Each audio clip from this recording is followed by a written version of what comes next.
Good morning, ladies and gentlemen. The topic of my speech today is astrophotography. As you can probably guess from the name, astrophotography refers to taking images of celestial objects and events, as well as the night sky in general. A quick disclaimer, I am not an expert and the images don't belong to me, but credits will be either on or near the photos in the slides. So let's look at some examples of images you can take of the night sky. First, we have star trails here on the left. Next to that, we have an image of a harvest moon. Next to that, we have an image of Saturn. Below that, we have an image of a meteor. And then to the left of that, we have an image of the sun. You can also take images of deep sky objects, which are celestial objects that are not single stars or solar system objects.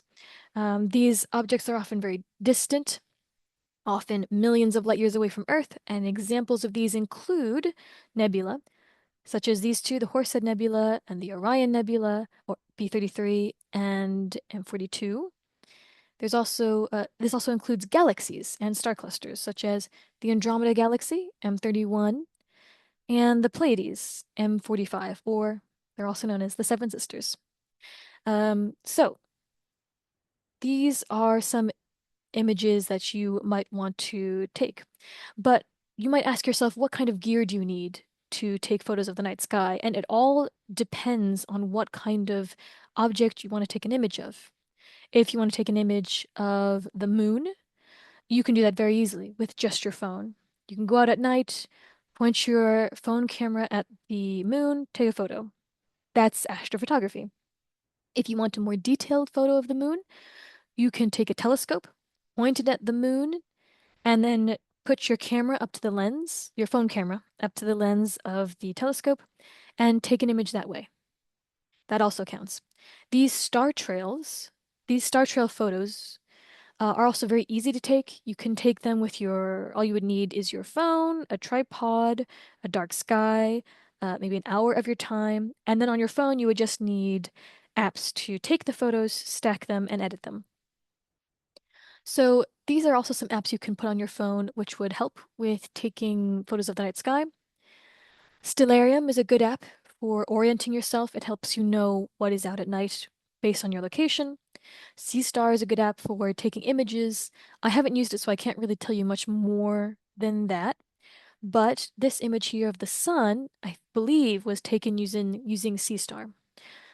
Also, yeah, all of these images were taken by astrophotographers, so and even sort of amateur astronomers as well. So you don't need to have an entire observatory to be able to take these kinds of photos, but you might need a kind of complicated setup, especially for deep sky objects, which is what I'm going to talk about right now. So let's say the scenario is that you are interested in astrophotography, money is no object, and you want to take an image of, here you are, the North American Nebula. As you can see, this sort of has the shape of the continent of North America, maybe if you squint, but it is there. So what do you need? You would need, for example, a camera, a DSLR camera in this case. You would also need a red light headlamp. Why do you need red light? Well, this is because red light is better for preserving your night vision. It's much better than white light. So when, for instance, you're setting up your telescope and everything, having a red light headlamp is much better. This is especially important if you're just observing the night sky, but it can help in general. You also need a tracking telescope mount. Why? Because the Earth rotates, and so it looks like the night sky rotates. And you want to make sure that as the Earth rotates, as the night goes on, your telescope is still pointed directly at the object you want to take images of so that it tracks it through the night sky um, over time. That is why you need the tracking telescope mount.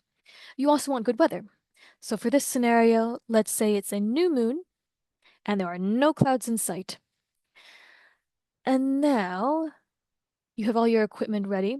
Before I forget to mention, you also need your computer, let's say your computer, you can put it here next to your telescope in this sort of tub to contain the light coming from your computer. The two bits of software you're going to need are camera control software and auto guiding software. But I'll get a bit more into that. First, set up your telescope. You need to attach your camera to the lens of the telescope. As you can see here, you attach your camera to the end of the telescope. You also have a telescope, you also have a camera on the guide scope, which will be attached to the auto guiding software. Again, this essentially just helps improve tracking. So this is all good. You've set that up. By the way, this is your hand paddle because your tracking mount is computerized. So you can control it using this hand paddle. So what's the first step you need to do? You need to polar align. What is polar alignment? Let me show you an image that might help make things clearer. Polar alignment is making sure that the axis of your telescope mount is parallel to the Earth's rotation mount. And so you need to make sure the way you do that is to make sure that your telescope mount is pointed directly towards the North Celestial Pole. And if you look at this star trail image, this North Celestial Pole is what all these other stars are rotating around. Once you do that, your telescope will be able to accurately track the image, the object through the sky. As the Earth rotates, your telescope and camera will be aligned with the motion of the sky and therefore increase accuracy of tracking. Next, you want to do star alignment. Now, what is star alignment? Star alignment is essentially, from what I can tell, and again, not an expert, helps with the accuracy of just the telescope itself and sort of the program that controls it. You essentially need to choose two bright stars in the night sky. It is winter in the northern hemisphere, so you can use the winter triangle as a point of reference. Two bright stars in the winter triangle, let's say we can use Sirius and Betelgeuse. You put Sirius and Betelgeuse in your hand paddle. You say enter. I want to look at Sirius. Your telescope will slew over to where it thinks Sirius is. Most likely, it will not be accurate. Most likely, it will not be in your camera screen. So what you have to do is use the hand paddle to manually move the telescope to find that star. Once you find it and it's in your camera screen, you can center it. And then once it's centered, you press enter, and you need to repeat the process for the second star. The second star should be easier because it already has the information from Sirius. So let's say you use Betelgeuse. When you put it in your hand paddle that you want to go to Betelgeuse, you hit enter. Most likely the star will be in the field of view, and then you just need to center it and you're good. That's star alignment. You're good and you're done. The next step is focusing your telescope. Here you will use a Bahtinov mask, is this image on the left, and you will put it on the end of your telescope because it gives you this image here. And as you can see, what you want is to make sure this vertical line is exactly in the center. On the left here, the vertical line is too far to the right. On the right here, this vertical line is too far to the left. You want it dead center. Okay, you focused your telescope, you're good. Now you need to connect your cables from your computer to your cameras. And everything else you're going to do is through the software. So you want to focus your guide camera, and then you want to frame your deep sky object. You're going to take a test exposure using the camera. If you like the framing, then you're good. If you don't like the framing, you can adjust using your hand paddles, and you can use the guide camera will give you a quote unquote live view of what you're looking at.